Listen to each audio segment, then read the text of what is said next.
Hello, so this is the kind of explanation for how to apply for the JLPT.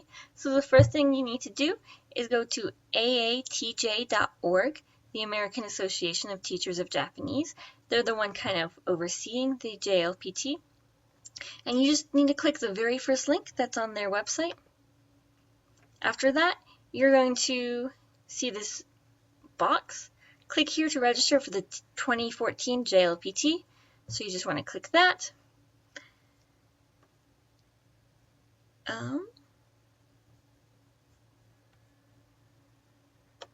Click that again. There we go. Okay, so now you need to click apply for the test. If you already have an account because you've taken the JLPT before, then you can just log in again. Otherwise, apply for test. You want to read through the rules and policies just so you know kind of what you're getting yourself into, especially the refund policy, withdrawals or absence, changing your test level, arriving late, everything like that. So once you agree, click next, and then you want to put in your information.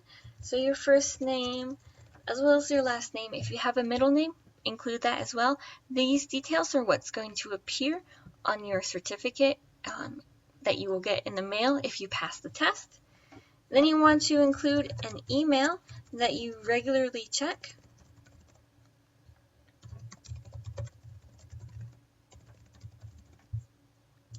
As well as a password.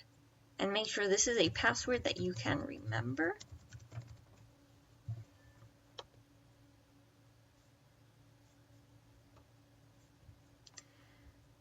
Alright, so for test details, this is kind of already been implemented, but you want to first have an 8-digit password.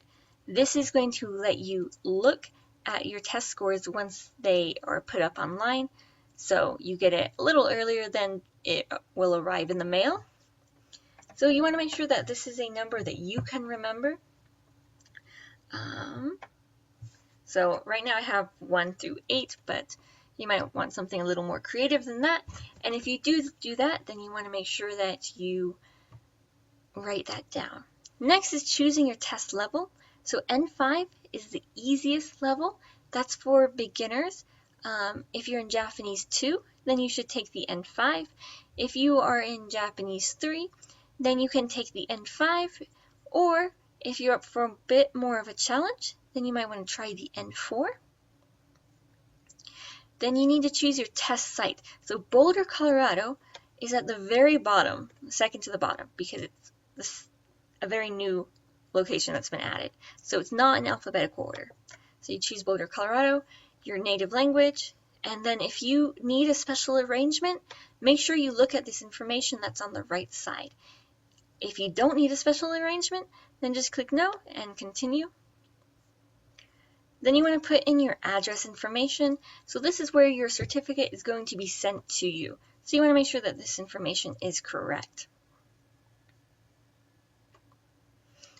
Your gender and date of birth. This information is going to be printed on your certificate. So you want to make sure that obviously this is correct as well. And telephone number won't be on your certificate. This is just in case they need to contact you for any emergency reason. So you click continue. Then you need to answer the survey. Unfortunately, you have to answer everything, even if it doesn't necessarily apply to you. So just kind of try to make it work. This is just so that they have an idea of who's taking their test, kind of their background in Japanese, their interest in Japanese, if it's just kind of for self-study, or if it's because you're using it at your job. So you just go through, answer all of these questions. Sometimes you might just put none of the above. That's perfectly fine.